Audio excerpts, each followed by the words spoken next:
Good evening. I'm Pauline Frederick of NPR, moderator of this second of the historic debates of the 1976 campaign between Gerald R. Ford of Michigan, Republican candidate for president, and Jimmy Carter of Georgia, Democratic candidate for president. Thank you, President Ford, and thank you, Governor Carter, for being with us tonight.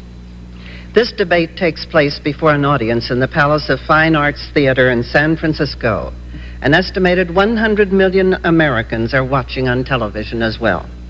San Francisco was the site of the signing of the United Nations Charter 31 years ago. Thus, it is an appropriate place to hold this debate, the subject of which is foreign and defense issues. The questioners tonight are Max Frankel, Associate Editor of the New York Times, Henry L. Truitt, Diplomatic Correspondent of the Baltimore Sun, and Richard Valeriani, Diplomatic Correspondent of NBC News. The ground rules tonight are basically the same as they were for the first debate 2 weeks ago. The questions will be alternated between candidates. By the toss of a coin, Governor Carter will take the first question. Each question sequence will be as follows. The question will be asked, and the candidate will have up to 3 minutes to answer. His opponent will have up to 2 minutes to respond. And prior to the response, the questioner may ask a follow-up question to clarify the candidate's answer when necessary, with up to 2 minutes to reply. Each candidate will have 3 minutes for a closing statement at the end. President Ford and Governor Carter do not have notes or prepared remarks with them this evening, but they may take notes during the debate and refer to them. Mr. Frankel, you have the first question for Governor Carter. Governor, since the Democrats last ran our foreign policy, including many of the men who are advising you, the country has been relieved of the Vietnam agony and the military draft. We've started arms control negotiations with the Russians. We've opened relations with China. We've arranged a disengagement in the Middle East. We've regained influence with the Arabs without deserting Israel. Now maybe we've even begun a process of peaceful change in Africa. Now, you've objected in this campaign to the style with which much of this was done, and you've mentioned some other things that you think ought to have been done. But do you really have a quarrel with this Republican record? Would you not have done any of those things? Well, I think this Republican administration has been almost all style and spectacular and not substance. We've got a chance tonight to talk about, first of all, leadership, the character of our country, and a vision of the future. In every one of these instances, the Ford administration has failed, and I hope tonight that I and Mr. Ford will have a chance to discuss the reason for those failures. Our country is not strong anymore. We're not respected anymore. We can only be strong overseas if we're strong at home. And when I become president, we'll not only be strong in those areas, but also in defense. A defense capability second to none. We've lost in our foreign policy the character of the American people. We've ignored or excluded the American people and the Congress from participation in the shaping of our foreign policy. It's been one of secrecy and exclusion. In addition to that, we've had a chance to become now, contrary to our long-standing beliefs and principles, the arms merchant of the whole world. We've tried to buy success from our enemies, and at the same time we've excluded from the process the normal friendship of our allies. In addition to that, we've become fearful to compete with the Soviet Union on an equal basis. We talk about détente. The Soviet Union knows what they want in détente, and they've been getting it. We have not known what we've wanted, and we've been out-traded in almost every instance. The other point I want to make is about our defense. We've got to be a nation blessed with a defense capability that's efficient, tough, capable, well-organized, narrowly focused, fighting capability. The ability to fight if necessary is the best way to avoid the chance for or the requirement to fight. And the last point I want to make is this. Mr. Ford, Mr. Kissinger have continued on with the policies and failures of Richard Nixon. Even the Republican platform has criticized the lack of leadership in Mr. Ford and they've criticized the foreign policy of this administration. This is one instance where I agree with the Republican platform. I might say this in closing, and that is that as far as foreign policy goes, Mr. Kissinger has been the president of his country. Mr. Ford has shown an absence of leadership and an absence of a grasp of what this country is and what it ought to be. That's got to be changed, and that is one of the major issues in this campaign of 1976. President Ford, would you like to respond? Governor Carter again is talking in broad generalities. Let me take just one question that he raises: the military strength and capability of the United States. Governor Carter in November of 1975 indicated that he wanted to cut the defense budget by $15 billion. A few months later, he said he wanted to cut the defense budget by $8 or $9 billion. And more recently, he talks about cutting the defense budget by $5 to $7 billion. There is no way you can be strong militarily and have those kind of reductions in our military appropriations. Now let me just tell you a little story. About late October of 1975, I asked the then Secretary of Defense, Mr. Schlesinger, to tell me what had to be done if we were going to reduce the defense budget by $3 to $5 billion. A few days later, Mr. Schlesinger came back and said, if we cut the defense budget by $3 to $5 billion, we will have to cut military personnel by 250,000, civilian personnel by 100,000, jobs in America by 100,000. We would have to stretch out our aircraft procurement. We would have to reduce our naval construction program. We would have to reduce the research and development for the Army, the Navy, the Air Force, and Marines by 8%. We would have to close 20 military bases in the United States immediately. That's the kind of a defense program that Mr. Carter wants. Let me tell you this straight from the shoulder. You don't negotiate with Mr. Brezhnev from weakness, and the kind of a defense program that Mr. Carter wants will mean a weaker defense and a poor negotiating position. Mr. Truitt, a question for President Ford. Mr. President, my question really is the other side of the coin from Mr. Frankel's.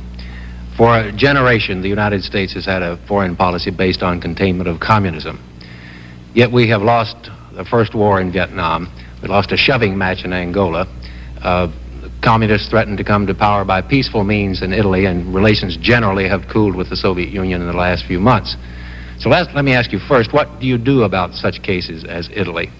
And secondly, does this general drift mean that we're moving back towards something like an old Cold War relationship with the Soviet Union? I don't believe we should move to a Cold War relationship. I think it's in the best interest of the United States and the world as a whole that the United States negotiate rather than go back to the Cold War relationship with the Soviet Union. I don't look at the picture as bleakly as you have indicated in your question, Mr. Truitt. I believe that the United States has had many successes in recent years, in recent months, as far as the communist movement is concerned. We have been successful in Portugal, where a year ago it looked like there was a very great possibility that the communists would take over in Portugal. It didn't happen. We have a democracy in Portugal today. A few months ago, or I should say maybe 2 years ago, the Soviet Union looked like they had continued strength in the Middle East. Today, according to Prime Minister Rabin, the Soviet Union is weaker in the Middle East than they have been in many, many years. The facts are, the Soviet Union relationship with Egypt is at a low level. The Soviet Union relationship with Syria is at a very low point. The United States today, according to Prime Minister Rabin of Israel, is at a peak in its influence and power in the Middle East. But let's turn for a minute to the Southern African operations that are now going on. The United States of America took the initiative in Southern Africa. We wanted to end the bloodshed in Southern Africa. We wanted to have the right of self-determination in Southern Africa. We wanted to have majority rule with the full protection of the rights of the minority. We wanted to preserve human dignity in Southern Africa. We have taken the initiative, and in Southern Africa today, the United States is trusted by the black frontline nations and black Africa. The United States is trusted by the other elements in Southern Africa. The United States foreign policy under this administration has been one of progress and success. And I believe that instead of talking about Soviet progress, we can talk about American successes. And may I make an observation, part of the question you asked, Mr. Truitt? I don't believe that it's in the best interest of the United States and the NATO nations to have a communist government in NATO. Mr. Carter has indicated he would look with sympathy to a communist government in NATO. I think that would destroy the integrity and the strength of NATO, and I am totally opposed to it. Well, Mr. Ford, unfortunately, has just made a statement that's not true. I have never advocated a communist government for Italy. That would obviously be a ridiculous thing for anyone to do who wanted to be president of this country. I think that this is an instance of deliberate distortion, and this has occurred also in the question about defense. As a matter of fact, I've never advocated any cut of $15 billion in our defense budget. As a matter of fact, Mr. Ford has made a political football out of the defense budget. About a year ago, he cut the Pentagon budget $6.8 billion. After he fired James Schlesinger, the political heat got so great that he added back about $3 billion. When Ronald Reagan won the Texas primary election, Mr. Ford added back another $1.5 billion. Immediately before the Kansas City Convention, he added back another $1.8 billion in the defense budget. And his own Office of Management and Budget testified that he had a $3 billion cut insurance added to the defense budget under the pressure from the Pentagon. Obviously, this is another indication of trying to use the defense budget for political purposes, which he's trying to do tonight. Now, we went into South Africa late, after Great Britain, Rhodesia, the black nations had been trying to solve this problem for many, many years. We didn't go in until right before the election, similar to what was taking place in 1972, when Mr. Kissinger announced peace is at hand just before the election of that time. And we have weakened our position in NATO because the other countries in Europe supported the democratic forces in Portugal long before we did. We stuck to the Portugal dictatorships much longer than other democracies did in this world. Mr. Valeriani, a question for Governor Carter. Governor Carter, much of what the United States does abroad is done in the name of the national interest. What is your concept of the national interest? What should the role of the United States in the world be? And in that connection, considering your limited experience in foreign affairs and the fact that you take some pride in being a Washington outsider, don't you think it would be appropriate for you to tell the American voters before the election the people that you would like to have in key positions, such as Secretary of State, Secretary of Defense, National Security Affairs Advisor at the White House? Well, I'm not going to name my cabinet before I get elected. I've got a little ways to go before I start doing that. But I have an adequate background, I believe. I am a graduate of the U.S. Naval Academy, the first military graduate since Eisenhower. I've served as governor of Georgia and have traveled extensively in foreign countries in South America, Central America, Europe, the Middle East, and in Japan. I've traveled the last 21 months among the people of this country. I've talked to them and I've listened. And I've seen it firsthand in a very vivid way, the deep hurt that's come to this country in the aftermath of Vietnam and Cambodia and Chile and Pakistan and Angola and Watergate, CIA revelations. What we were formerly so proud of, the strength of our country, its moral integrity, the representation in foreign affairs of what our people are, what our Constitution stands for, has been gone. And in the secrecy that has surrounded our foreign policy in the last few years, the American people, the Congress, have been excluded. I believe I know what this country ought to be. I've been one who's loved my nation, as many Americans do, and I believe that there's no limit placed on what we can be in the future if we can harness the tremendous resources, militarily, economically, and the stature of our people, the meaning of our Constitution, in the future. Every time we've made a serious mistake in foreign affairs, it's been because the American people have been excluded from the process. If we can just tap the intelligence and ability, the sound common sense, and the good judgment of the American people, we can once again have a foreign policy to make us proud instead of ashamed. And I'm not going to exclude the American people from that process in the future, as Mr. Ford and Kissinger have done. This is what it takes to have a sound foreign policy. Strong at home, strong defense, permanent commitments, not betray the principles of our country, and involve the American people in the Congress in the shaping of our foreign policy.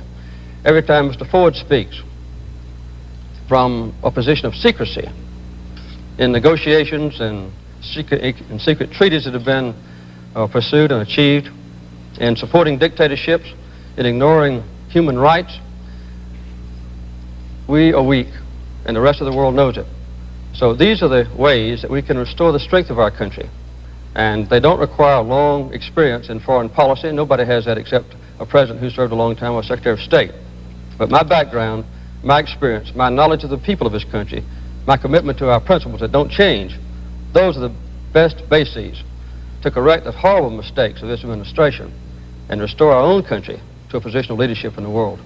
How specifically, Governor, are you going to bring the American people into the decision-making process in foreign policy? What does that mean? First of all, I would quit conducting the decision-making process in secret, as has been a characteristic of Mr. Kissinger and Mr. Ford. In many instances, we've made agreements, like in Vietnam, that have been revealed later on to our embarrassment. Recently, Ian Smith, the president of Rhodesia, announced that he had unequivocal commitments from Mr. Kissinger that he could not reveal. The American people don't know what those commitments are. We've seen in the past a destruction of elected governments like in Chile and the strong support of military dictatorship there. These kinds of things have hurt us very much. I would restore the concept of the fireside chat, which was an integral part of the administration of Franklin Roosevelt. And I would also restore the involvement of the Congress. When Harry Truman was president, he was not afraid to have a strong Secretary of Defense. Dean Acheson, George Marshall were strong secretaries of state, but he also made sure that there was a bipartisan support. The members of Congress, Arthur Vandenberg, Walter George, were part of the process. And before our nation made a secret agreement, or before we made a bluffing statement, we were sure that we had the backing, not only of the President and the Secretary of State, but also of the Congress and the people. This is a responsibility of the President.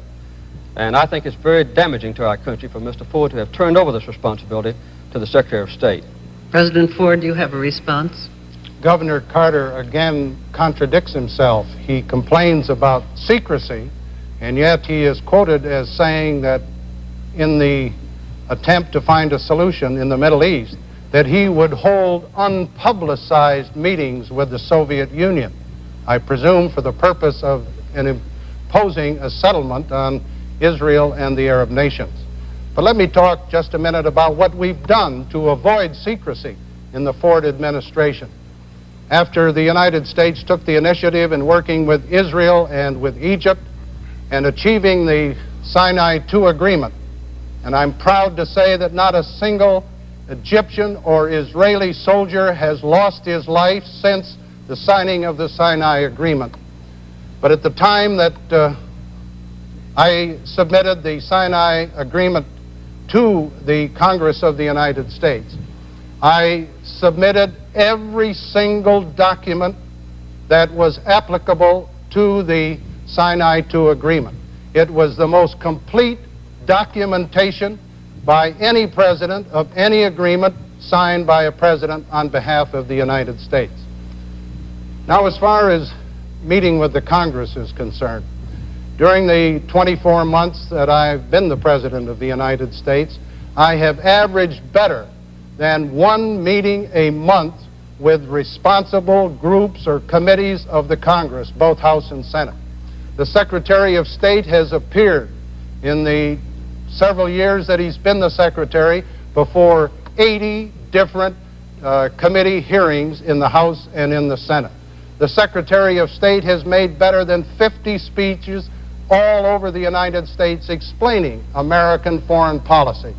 I have made myself at least 10 speeches in various parts of the country where I have discussed with the American people defense and foreign policy. Mr. Frankel, a question for President Ford. Mr. President, I'd like to explore a little more deeply our relationship with the Russians.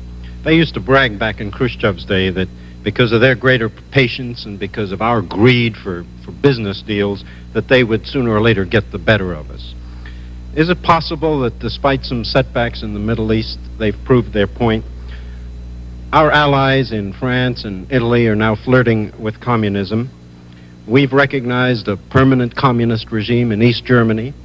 We've virtually signed in Helsinki an agreement that the Russians have dominance in Eastern Europe. We've bailed out Soviet agriculture with our huge grain sales. We've given them large loans, access to our best technology, and if the Senate hadn't interfered with the Jackson Amendment, maybe you would have given them even larger loans. Is that what you call a two-way street of traffic in Europe? I believe that we have negotiated with the Soviet Union since I've been president from a position of strength. And let me cite several examples. Shortly after I became president, in December of 1974, I met with General Secretary Brezhnev in Vladivostok, and we agreed to a mutual cap on the ballistic missile launchers at a ceiling of 2,400, which means that the Soviet Union, if that becomes a permanent agreement, will have to make a reduction in their launchers that they now have or plan to have. I negotiated at Vladivostok with Mr. Brezhnev a limitation on the MIRVing of their ballistic missiles at a figure of 1320, which is the first time that any president has achieved a cap either on launchers or on MIRVs. It seems to me that we can go from there to the grain sales. The grain sales have been a benefit to American agriculture. We have achieved a 5 3/4 year sale of a minimum of 6 million metric tons, which means that they have already bought about 4 million metric tons this year and are bound to buy another 2 million metric tons to take the grain and corn and wheat that the American farmers have produced in order to have full production. And these grain sales to the Soviet Union have helped us tremendously in meeting the costs of the additional oil and the oil that we have bought from overseas. If we turn to Helsinki, I'm glad you raised it, Mr. Frankel. In the case of Helsinki, 35 nations signed an agreement, including the Secretary of State for the Vatican. I can't under any circumstances believe that His Holiness the Pope would agree by signing that agreement that the 35 nations have turned over to the Warsaw Pact nations the domination of Eastern Europe. It just isn't true.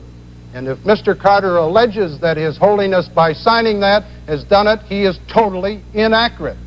Now, what has been accomplished by the Helsinki Agreement? Number one, we have an agreement where they notify us and we notify them of any military maneuvers that are to be undertaken. They have done it in both cases where they've done so. There is no Soviet domination of Eastern Europe, and there never will be under a Ford administration.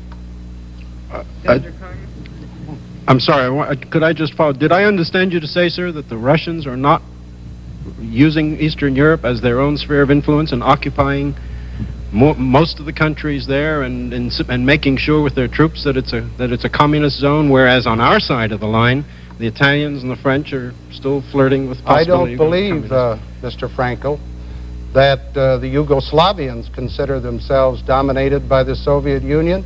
I don't believe that the Romanians consider themselves dominated by the Soviet Union. I don't believe that the Poles consider themselves dominated by the Soviet Union. Each of those countries is independent, autonomous. It has its own territorial integrity. And the United States does not concede that those countries are under the domination of the Soviet Union. As a matter of fact, I visited Poland, Yugoslavia, and Romania to make certain that the people of those countries understood that the President of the United States and the people of the United States are dedicated to their independence, their autonomy, and their freedom. Governor Carter, have your response. Well, in the first place, I'm not criticizing His Holiness the Pope. I was talking about Mr. Ford. The fact is that secrecy has surrounded the decisions made by the Ford administration. In the case of the Helsinki Agreement, it may have been a good agreement at the beginning, but we have failed to enforce the so-called Basket 3 part, which ensures the right of people to migrate, to join their families, to be free, to speak out. The Soviet Union is still jamming Radio Free Europe. Radio Free Europe is being jammed. We've also seen a very serious problem with the so-called Sonnenfeld document, which apparently Mr. Ford has just endorsed, which said that there's an organic linkage between the Eastern European countries and the Soviet Union. And I would like to see Mr. Ford convince the Polish Americans and the Czech Americans and the Hungarian Americans in this country that those countries don't live under the domination and supervision of the Soviet Union behind the Iron Curtain. We also have seen Mr. Ford exclude himself from access to the public. He hasn't had a tough cross-examination type press conference in over 30 days. One press conference he had without sound. He's also shown a weakness in yielding to pressure. The Soviet Union, for instance, put pressure on Mr. Ford, and he refused to see a symbol of human freedom recognized around the world, Alexander Solzhenitsyn. The Arabs have put pressure on Mr. Ford, and he's yielded, and has permitted a boycott by the Arab countries of American businesses who trade with Israel, or who have American Jews owning or taking part in the management of American companies. His own Secretary of Commerce had to be subpoenaed by the Congress to reveal the names of businesses who were subject to this boycott. They didn't volunteer the information. He had to be subpoenaed. And the last thing I'd like to say is this. This grain deal with the Soviet Union in '72 was terrible, and Mr. Ford made up for it with 3 embargoes, one against our own ally in Japan. That's not the way to run our foreign policy, including international trade. Mr. Truitt, a question for Governor Carter. Governor, I'd like to pick up on that point, actually, and on your appeal for a greater measure of American idealism in foreign affairs. Foreign affairs come home to the American public pretty much in such issues as oil embargoes and grain sales, that sort of thing. Would you be willing to risk an oil embargo in order to promote human rights in Iran, Saudi Arabia, withhold arms from Saudi Arabia for the same purpose?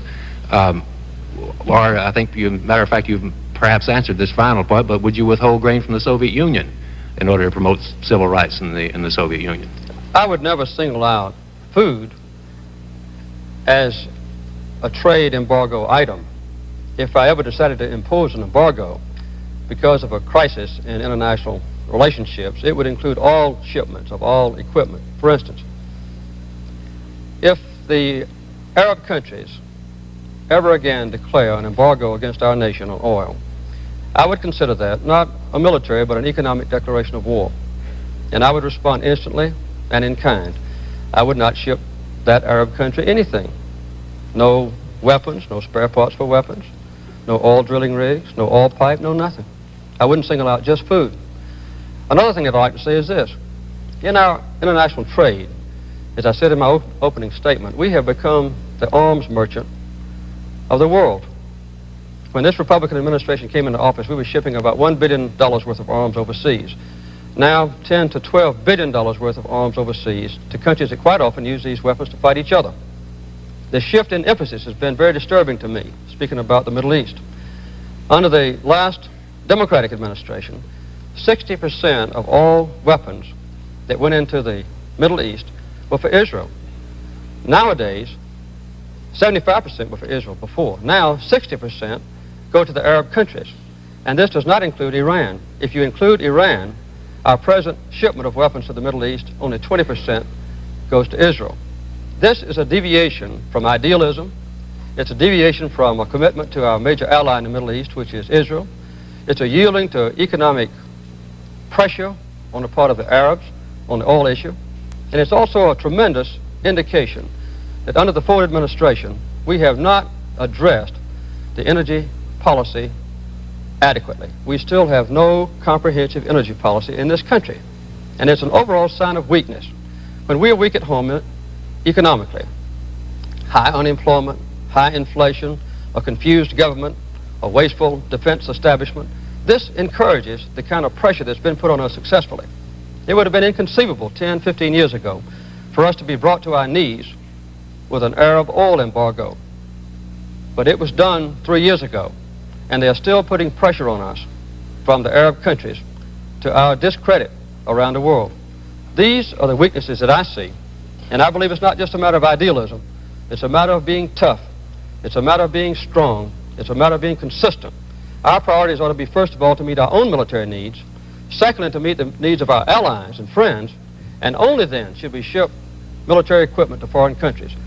As a matter of fact, Iran is going to get 80 F-14s before we even meet our own Air Force orders for F-14s. And the shipment of Spruance-class destroyers to Iran are much more highly sophisticated than the Spruance-class destroyers that are presently being delivered to our own Navy. This is ridiculous, and it ought to be changed.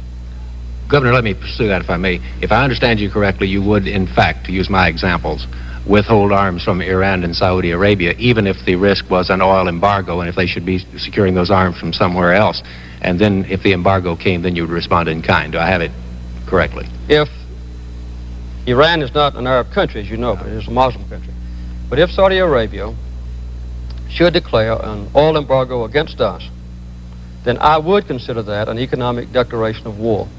And I would make sure that the Saudis understood this ahead of time, so there would be no doubt in their mind. I think under those circumstances, they would refrain from pushing us to our knees, as they did in 1973 with their previous oil embargo. President Ford? Governor Carter apparently doesn't realize that since I've been president, we have sold to the Israelis over $4 billion in military hardware. We have made available to the Israelis over 45% of the total economic and military aid since the establishment of Israel 27 years ago.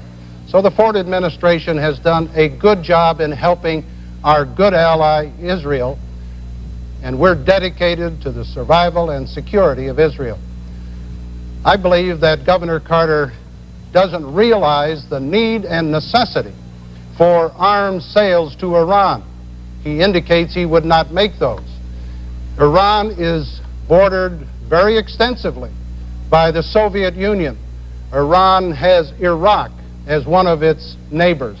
The Soviet Union and the communist-dominated government of Iraq are neighbors of Iran, and Iran is an ally of the United States.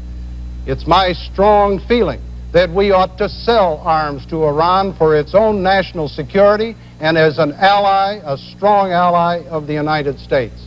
The history of our relationship with Iran goes back to the days of President Truman, when he decided that it was vitally necessary for our own security as well as that of Iran, that we should help that country. And Iran has been a good ally. In 1973, when there was an oil embargo, Iran did not participate. Iran continued to sell oil to the United States. I believe that it's in our interest and in the interest of Israel and Iran and Saudi Arabia for the United States to sell arms to those countries. It's for their security as well as ours. Mr. Valeriani, a question for President Ford. Mr. President, the policy of your administration is to normalize relations with mainland China. Now, that means establishing at some point full diplomatic relations and obviously doing something about the Mutual Defense Treaty with Taiwan. If you are elected, will you move to establish full diplomatic relations with Peking, and will you abrogate the Mutual Defense Treaty with Taiwan? And as a corollary, would you provide mainland China with military equipment if the Chinese were to ask for it? Our relationship with the People's Republic of China is based upon the Shanghai Communique of 1972. And that communique calls for the normalization of relations between the United States and the People's Republic.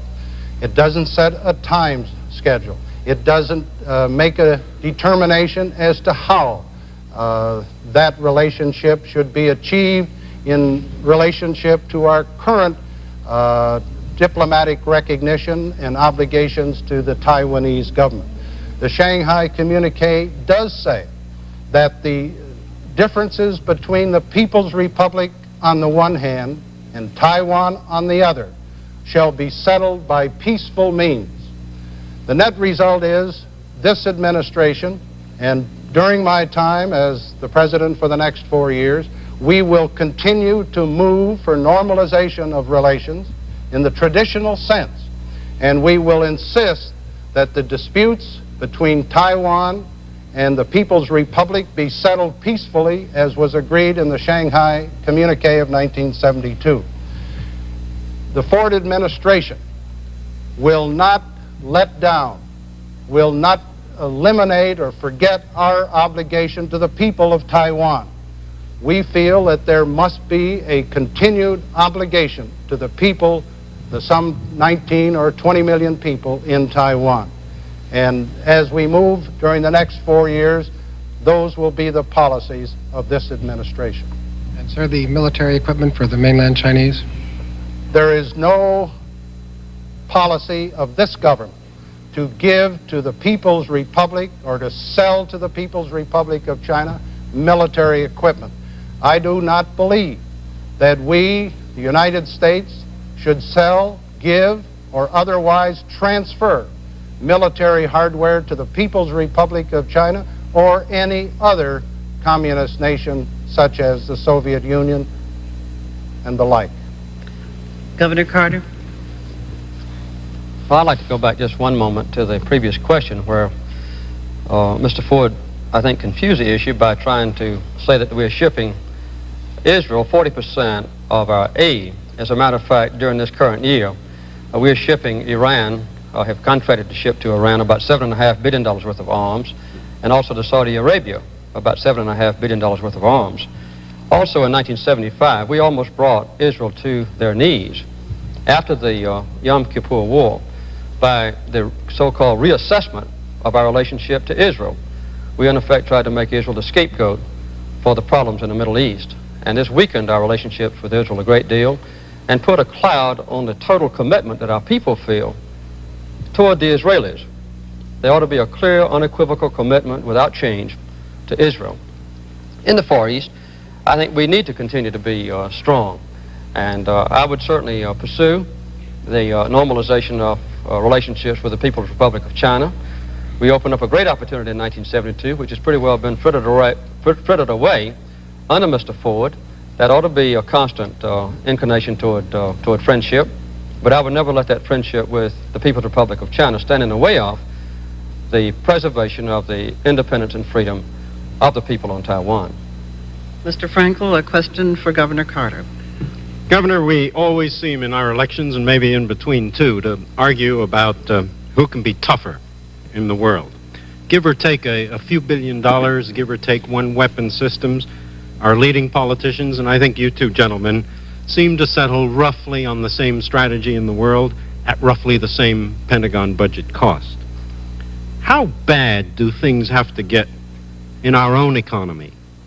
Or how much backwardness and hunger would it take in the world to persuade you that our national security and our survival required very drastic cutbacks in arms spending and dramatic new efforts in other directions? Well, always in the past, we've had an ability to have a strong defense and also to have a strong domestic economy, and also to be strong in our reputation and influence within the community of nations. These characteristics of our country have been endangered under Mr. Ford. We are no longer respected. In a showdown vote in the United Nations or in any other international council, we're lucky to get 20% of the other nations to vote with us. Our allies feel that we've neglected them. The so-called Nixon shocks against Japan have weakened our relationships there. Under this administration, we've also had an inclination to keep separate the European countries, thinking that if they are separate, then we can dominate them and proceed with our secret Lone Ranger type diplomatic efforts. I would also like to point out that we in this country have let our economy go down the drain.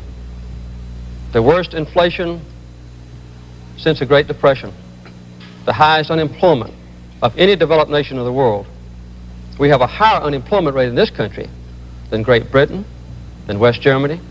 Our unemployment rate is twice as high as it is in Italy.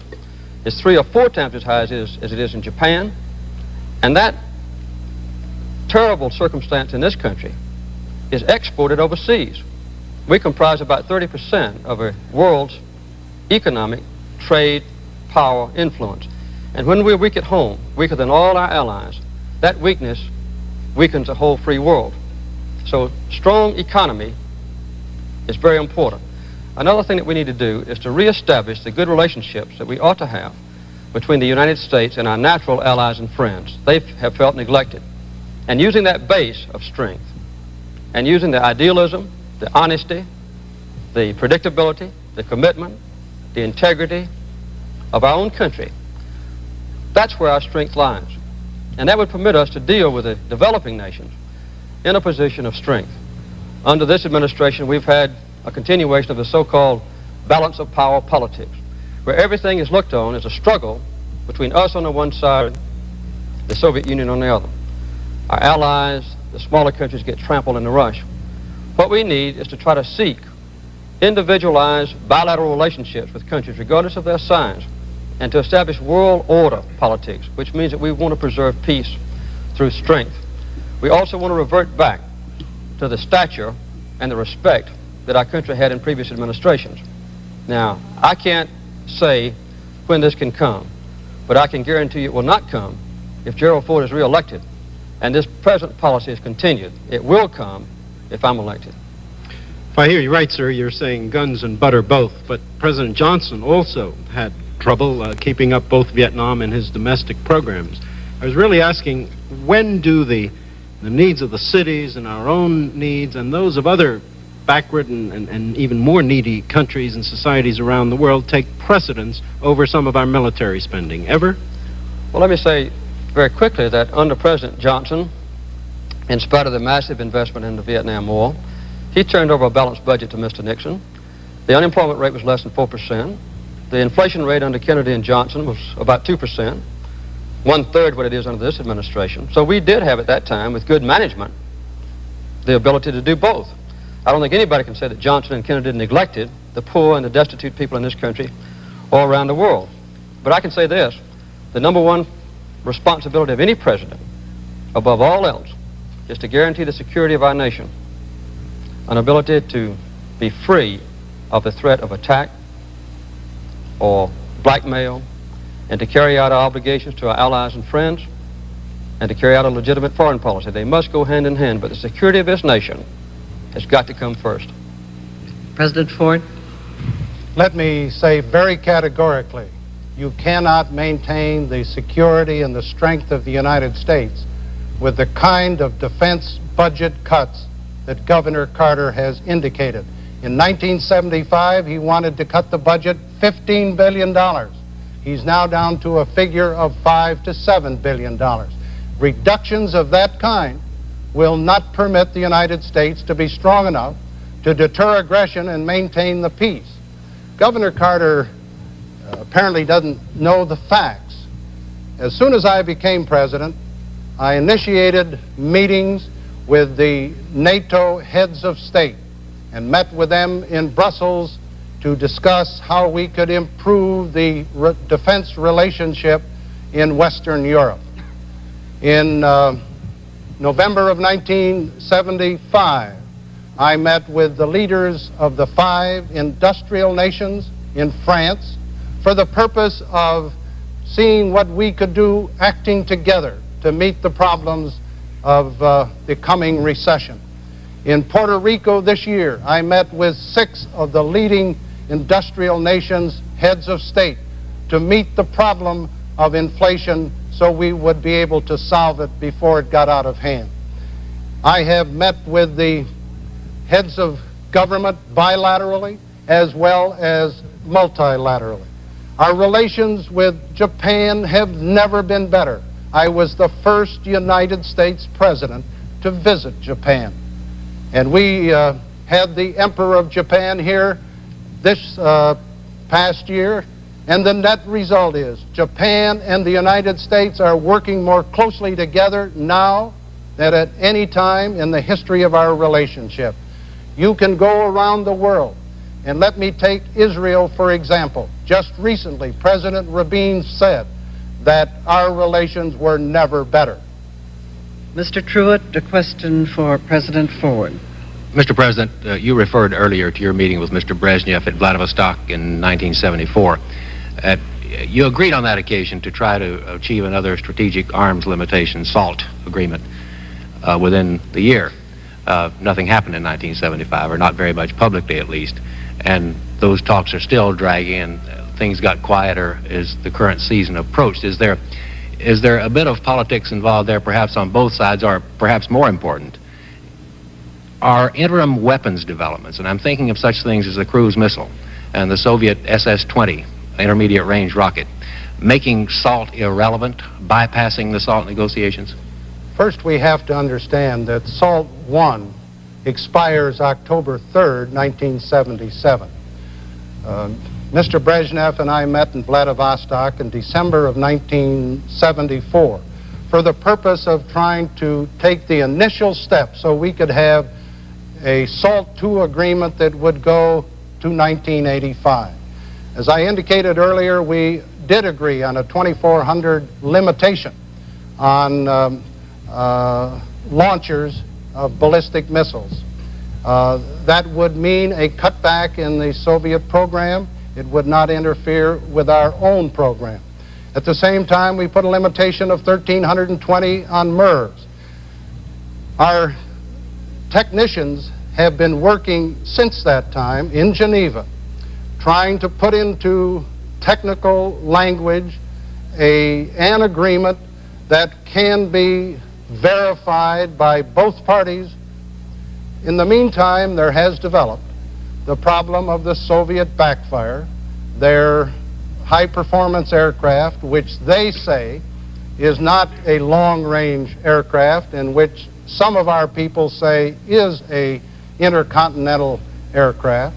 In the interim, there has been the development on our part primarily, the cruise missiles that could be launched from land-based mobile installations, cruise missiles that could be launched from high-performance aircraft like the B-52s or the B-1s, which I hope we proceed with, cruise missiles which could be launched from either surface or submarine naval vessels.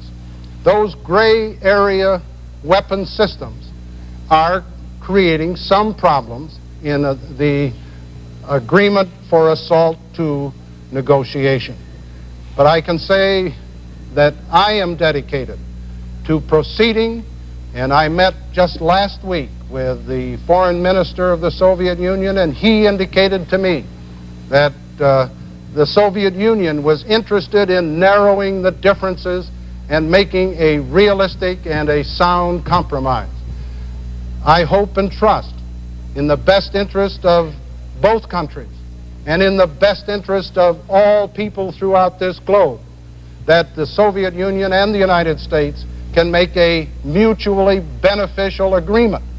Because if we do not, and SALT I expires on October 3, 1977, you will unleash again an all-out nuclear arms race with the potential of a nuclear holocaust of unbelievable dimensions. So it's the obligation of the President to do just that, and I intend to do so. Mr. President, let me follow that up by I'll submit that the cruise missile adds a whole new dimension to the arms competition.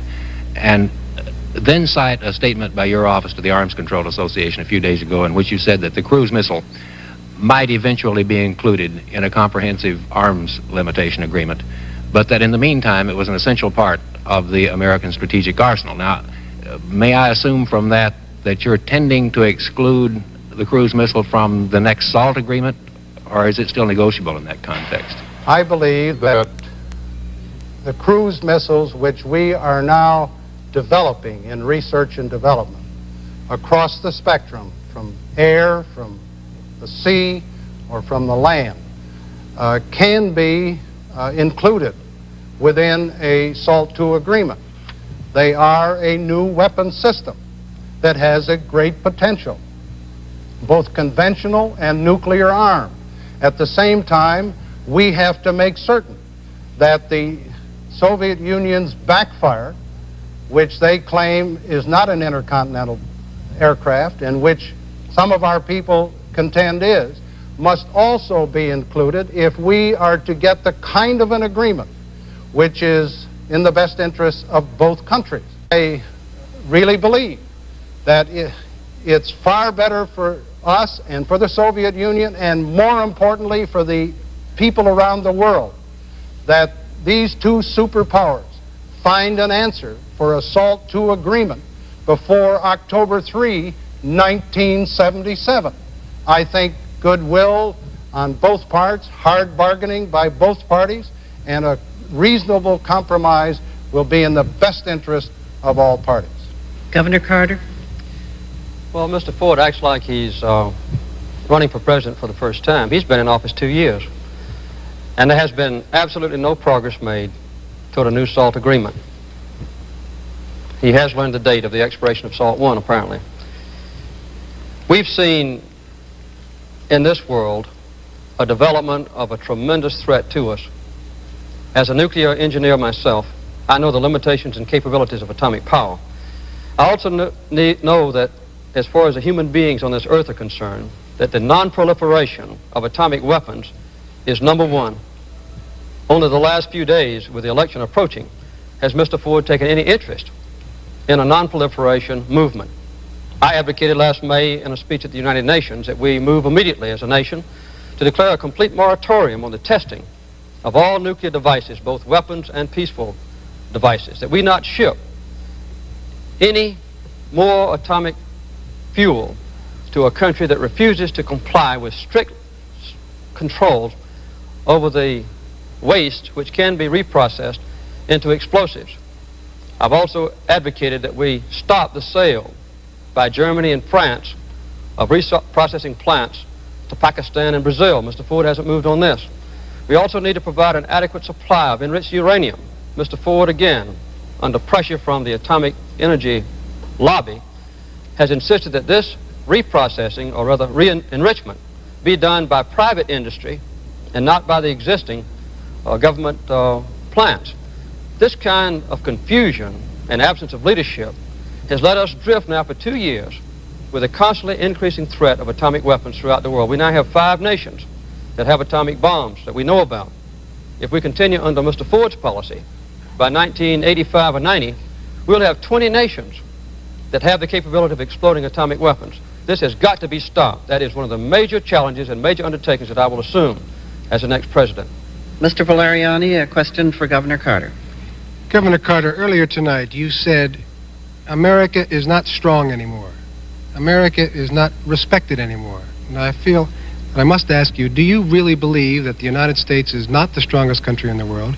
Do you really believe that the United States is not the most respected country in the world? Or is that just campaign rhetoric? No, it's not just campaign rhetoric. I think that militarily we are as strong as any nation on earth. I think we've got to stay that way and continue to increase our capabilities to meet any potential threat. But as far as strength derived from commitment to principles, as far as strength derived from the unity within our country, as far as strength derived from the people, the Congress, the Secretary of State, the President, sharing in the evolution and carrying out of a foreign policy, as far as strength derived from the respect of our own allies and friends, their assurance that we will be staunch in our commitment, that we will not deviate, and that we'll give them adequate attention. As far as strength derived from doing what's right, caring for the poor, providing food, becoming the breadbasket of the world instead of the arms merchant of the world, in those respects, we're not strong. Also, we'll never be strong again overseas unless we're strong at home. And with our economy in such terrible disarray and getting worse by the month, we've got 500,000 more Americans unemployed today than we had 3 months ago. We've got 2.5 million more Americans out of work now than we have when Mr. Ford took office. This kind of deterioration in our economic strength is bound to weaken us around the world. And we not only have problems at home, but we export those problems overseas. So as far as the respect of our own people toward our own government, as far as participation in the shaping of concepts and commitments, as far as the trust of our country among the nations of the world, as far as dependence of our country in meeting the needs and obligations that we've expressed to our allies, as far as the respect of our country, even among our potential adversaries, we are weak. Potentially, we're strong. Under this administration, that strength has not been realized. President Ford. Governor Carter brags about the unemployment during Democratic administrations and condemns the unemployment at the present time. I must remind him that we're at peace, and during the period that he brags about unemployment being low, the United States was at war. Now let me correct one other comment that Governor Carter has made. I have recommended to the Congress that we develop the uranium enrichment plant at Portsmouth, Ohio, which is a publicly owned U.S. government facility, and have indicated that the private program which would follow on in Alabama is one that may or may not be constructed, but I am committed to the one at Portsmouth, Ohio. The governor also talks about morality in foreign policy. The foreign policy of the United States meets the highest standards of morality. What is more moral than peace? And the United States is at peace today. What is more moral in foreign policy than the World Food Conference in Rome in 1974, when the United States committed 6 million metric tons of food, over 60% of the food committed for the disadvantaged and underdeveloped nations of the world. The Ford administration wants to eradicate hunger and disease in our underdeveloped countries throughout the world. What is more moral than for the United States under the Ford administration to take the lead in Southern Africa, in the Middle East? Those are initiatives in foreign policy which are of the highest moral standard, and that is indicative of the foreign policy of this country. Mr. Frankel, a question for President Ford. Mr. President, can we stick with morality? For a lot of people, seems to cover a bunch of sins. Mr. Nixon and Mr. Kissinger used to tell us that instead of morality, we had to worry in the world about living with and letting live all kinds of governments that we really didn't like. North and South Korean dictators, Chilean fascists, Chinese communists, Iranian emperors, and so on. They said the only way to get by in a wicked world was to treat others on the basis of how they treated us, and not how they treated their own people. But more recently, we seem to have taken a different tack. We seem to have decided that it is part of our business to tell the Rhodesians, for instance, that the way they're treating their own black people is wrong and they've got to change their government, and we've put pressure on them. We were rather liberal in our advice to the Italians as to how to vote. Is this a new foreign policy in the making? Can we expect that you are now going to turn to South Africa and force them to change their government, to intervene in similar ways to end the bloodshed, as you called it, say in Chile or Chilean prisons, and to throw our weight around for the values that we hold dear in the world? I believe that our foreign policy must express the highest standards of morality. And the initiatives that we took in Southern Africa are the best examples of what this administration is doing and will continue to do in the next 4 years. If the United States had not moved when we did in Southern Africa, there's no doubt there would have been an acceleration of bloodshed in that tragic part of the world. If we had not taken our initiative, it's very, very possible that the government of Rhodesia would have been overrun and that the Soviet Union and the Cubans would have dominated Southern Africa.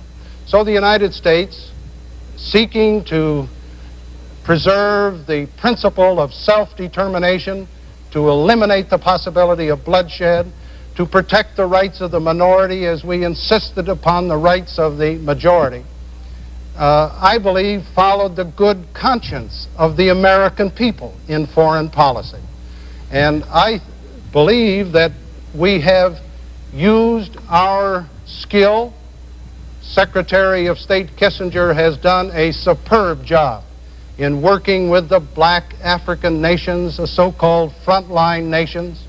He has done a superb job in getting the Prime Minister of South Africa, Mr. Forrester, to agree that the time had come for a solution to the problem of Rhodesia.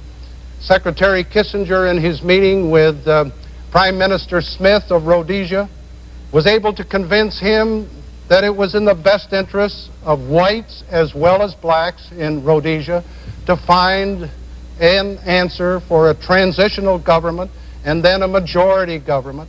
This is a perfect example of the kind of leadership that the United States under this administration has taken.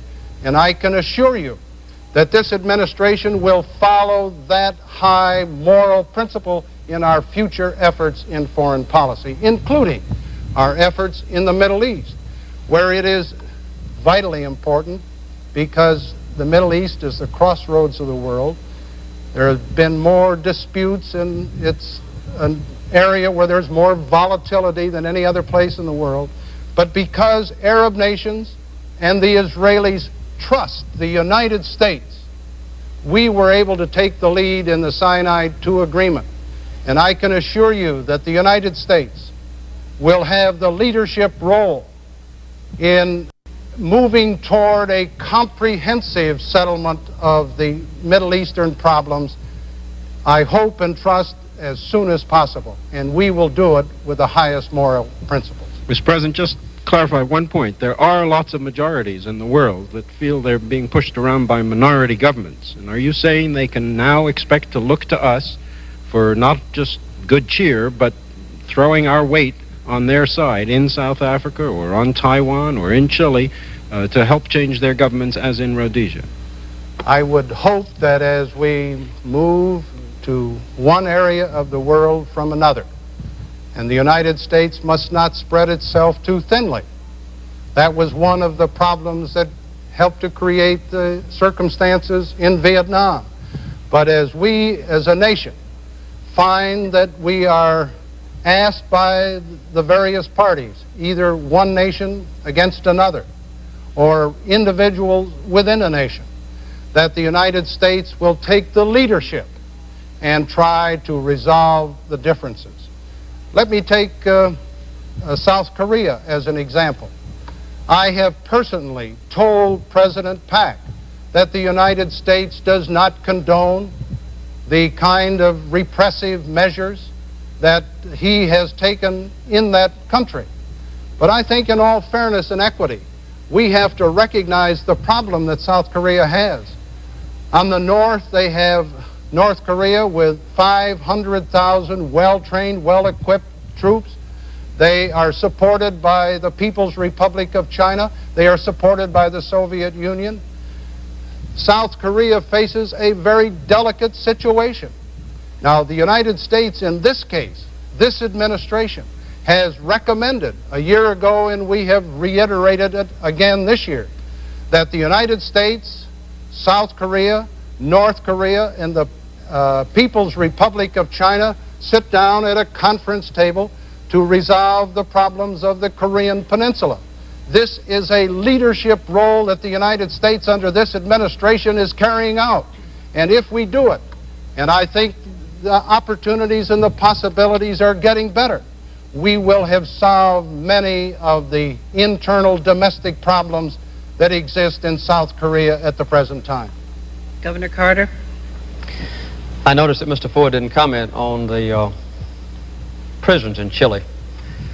This is a typical example, maybe of many others, where this administration overthrew an elected government and helped to establish a military dictatorship. This has not been an ancient history story. Last year, under Mr. Ford, of all the food for peace that went to South America, 85% went to the military dictatorship in Chile. Another point I want to make is this. He says we have to move from one area of the world to another. That's one of the problems with this administration's so-called shuttle diplomacy. While the Secretary of State's in one country, there are almost 150 others that are wondering what we're going to do next. What will be the next secret agreement? We don't have a comprehensive, understandable foreign policy that deals with world problems or even regional problems. Another thing that concerned me was what Mr. Ford said about unemployment, that insinuating that under Johnson and Kennedy that unemployment could only be held down when this country is at war.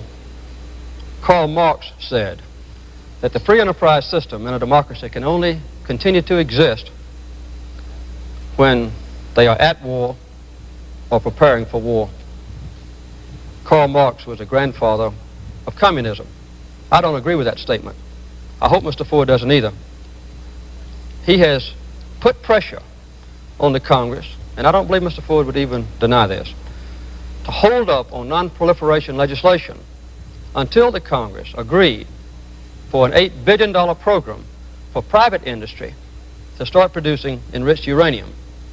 And the last thing I want to make is this. He talks about peace, and I'm thankful for peace. We were peaceful when Mr. Ford went into office, but he and Mr. Kissinger and others tried to start a new Vietnam and Angola, and it was only the outcry of the American people and the Congress when this secret deal was discovered that prevented our renewed involvement in that conflagration which was taking place there. Gentlemen, I'm sorry to say we do not have time enough for two complete sequences of questions. We now have only 12 minutes left. Therefore, I would like to ask for shorter questions and shorter answers. And we also will drop the follow-up question. Each candidate may still respond, of course, to the other's answer. Mr. Truitt, question for Governor Carter. Governor Carter, before this event, the most communications I received concerned Panama.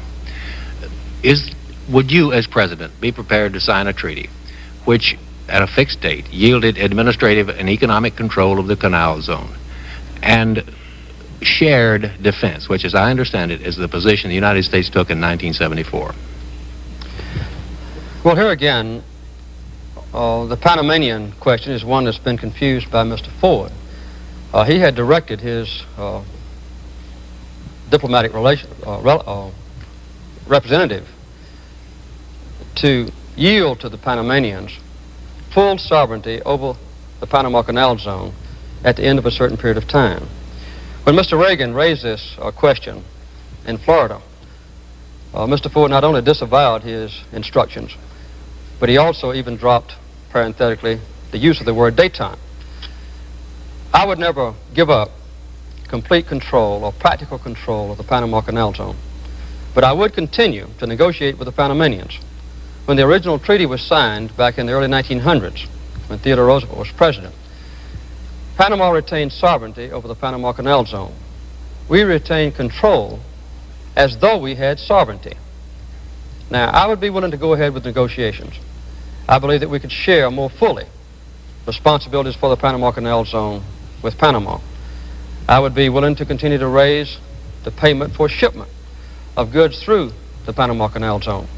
I might even be willing to reduce to some degree our military emplacements in the Panama Canal Zone. But I would not relinquish practical control of the Panama Canal Zone anytime in the foreseeable future. President Ford. The United States must and will maintain complete access to the Panama Canal. The United States must maintain a defense capability of the Panama Canal. and the United States will maintain our national security interest in the Panama Canal. The negotiations for the Panama Canal started under President Johnson and have continued up to the present time. I believe those negotiations should continue, but there are certain guidelines that must be followed, and I've just defined them. Let me take just a minute to comment on something that Governor Carter said. On non-proliferation, in May of 1975, I called for a conference of nuclear suppliers. That conference has met 6 times.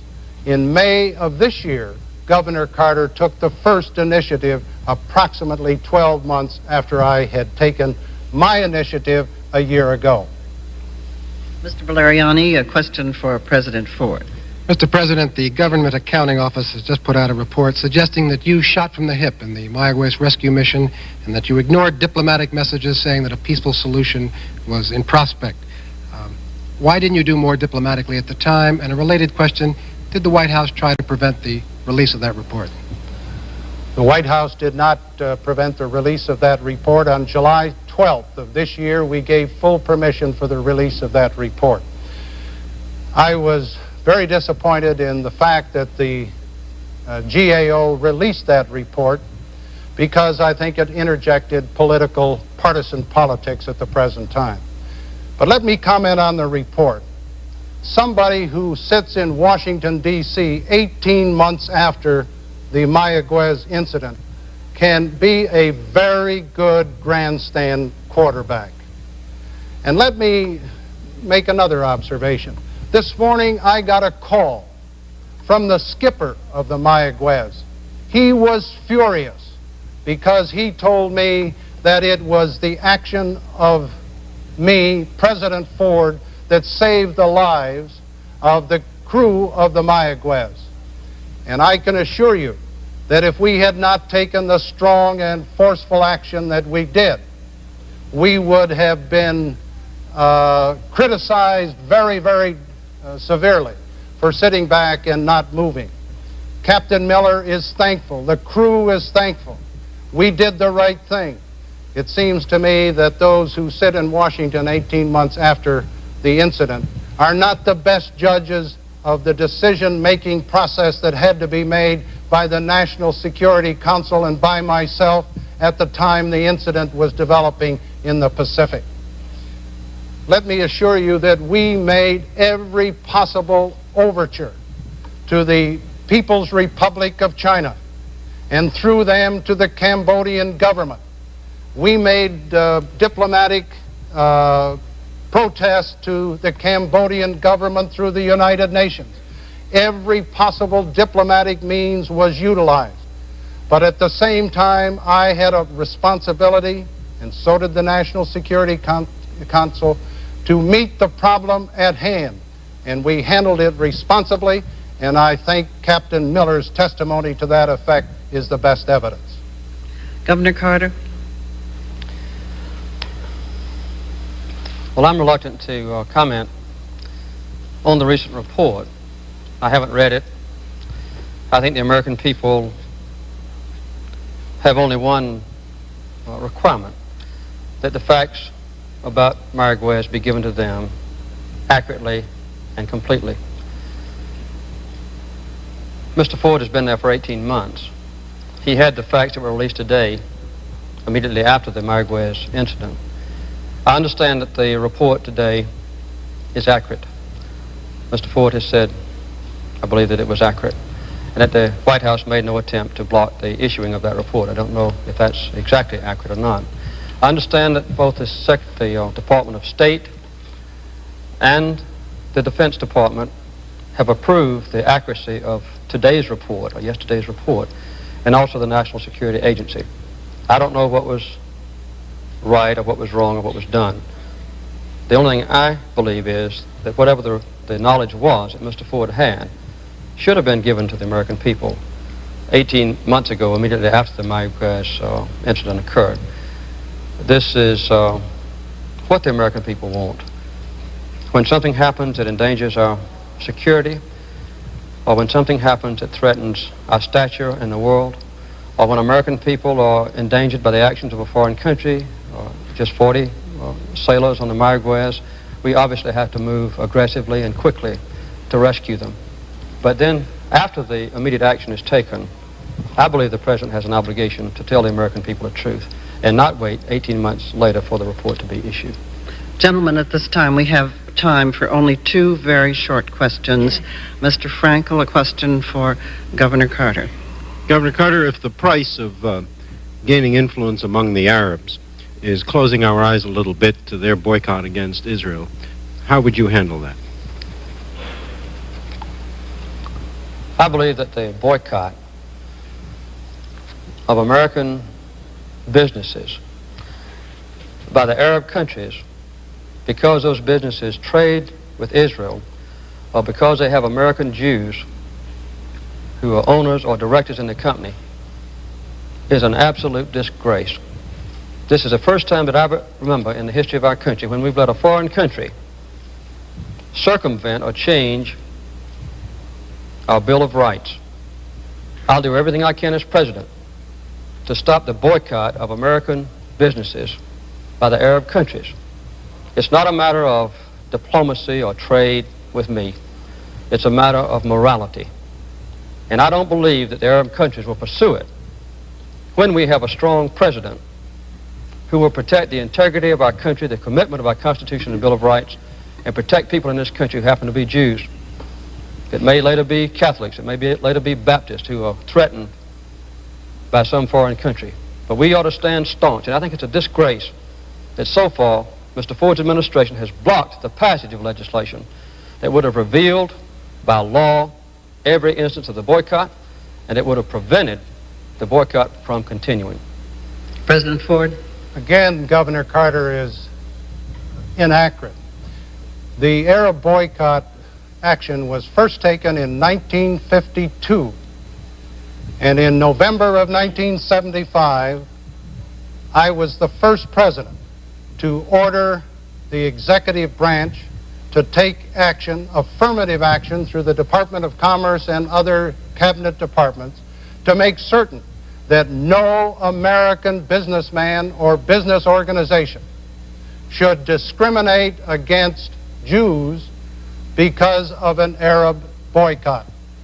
And I might add that my administration, and I'm very proud of it, is the first administration that has taken an antitrust action against companies in this country that have allegedly cooperated with the Arab boycott. Just on Monday of this week, I signed a tax bill that included an amendment that would prevent companies in the United States from taking a tax deduction if they have in any way whatsoever cooperated with the Arab boycott. And last week, when we were trying to get the Export Administration Act through the Congress, necessary legislation, my administration went to Capitol Hill and tried to convince the House and the Senate that we should have an amendment on that legislation which would take strong and effective action against those who participate or cooperate with the Arab boycott. One other point. Because the Congress failed to act, I am going to announce tomorrow that the Department of Commerce will disclose those companies that have participated in the Arab boycott. This is something that we can do. The Congress failed to do it, and we intend to do it.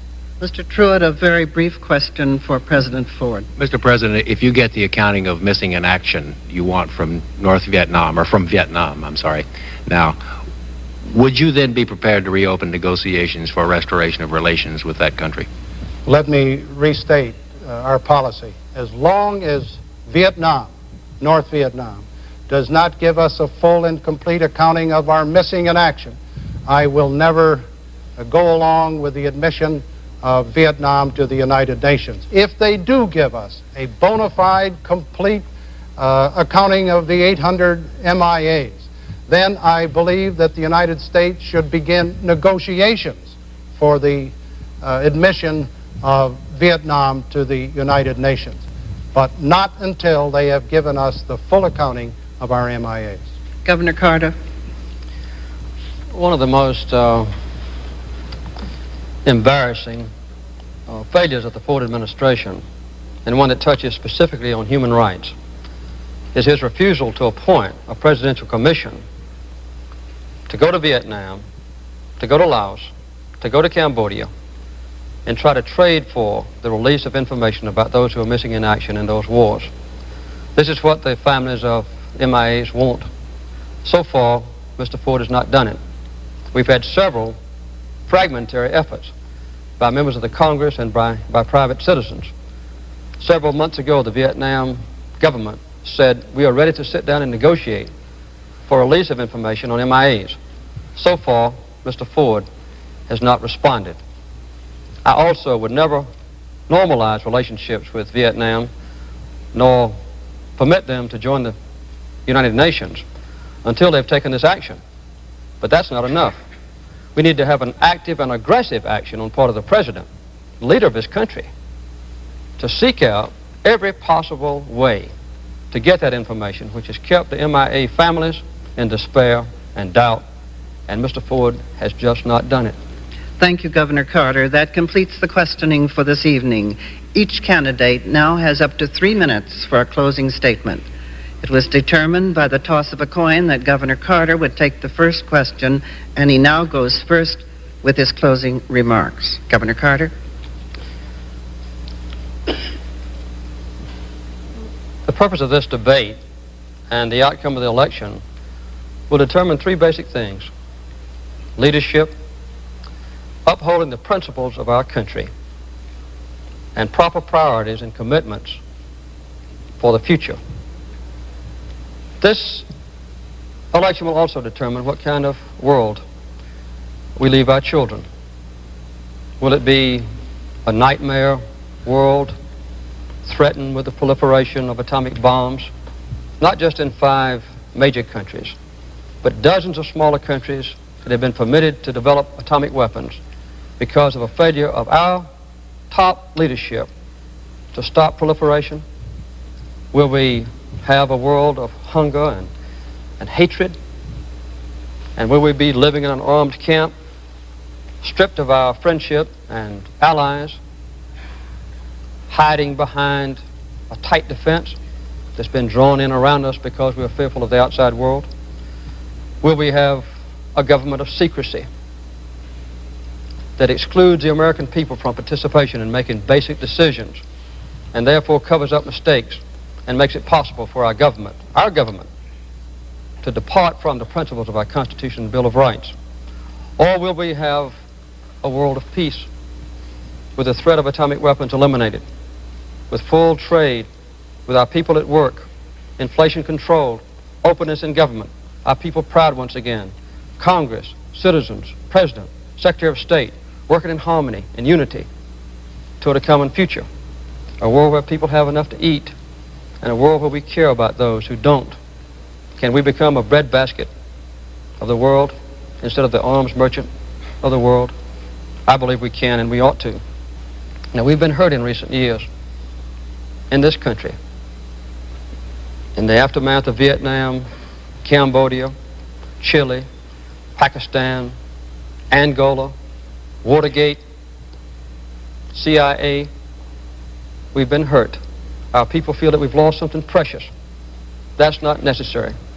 I want to see our nation return to a posture and an image and a standard to make us proud once again. I remember the world of NATO, and the world of Point 4, and the world of the Marshall Plan, and the world of the Peace Corps. Why can't we have that once again? We ought to be a beacon for nations who search for peace and who search for freedom, who search for individual liberty, who search for basic human rights. We haven't been lately. We can be once again. We'll never have that world leadership until we are strong at home, and we can have that strength if we return to the basic principles. It ought not to be a strength of bombast and threats. It ought to be a quiet strength based on the integrity of our people, the vision of the Constitution, and an innate, strong will and purpose that God's given us in the greatest nation on earth, the President United States. Ford. As we have seen tonight, foreign policy and defense policy are difficult and complex issues. We can debate methods, we can debate one decision or another, but there are two things which cannot be debated: experience and results. In the last 2 years, I have made policy decisions involving long-range difficulties and policies, and made day-to-day judgments, not only as President of the United States, but as the leader of the free world. What is the result of that leadership? America is strong, America is free, America is respected. Not a single young American today is fighting or dying on any foreign battlefield. America is at peace with freedom. Thank you and good night. Thank you, President Ford. Thank you, Governor Carter. I also want to thank our questioners and the audience here this evening. The third and final debate between President Ford and Governor Carter will take place on October the 22nd at 9:30 p.m. Eastern Daylight Time on the campus of the College of William and Mary in Williamsburg, Virginia. The subject matter will cover all issues. These debates are sponsored by the League of Women Voters Education Fund to help voters become better informed on the issues and to generate greater voter turnout in the November election. Now, from the Palace of Fine Arts Theater in San Francisco, good night.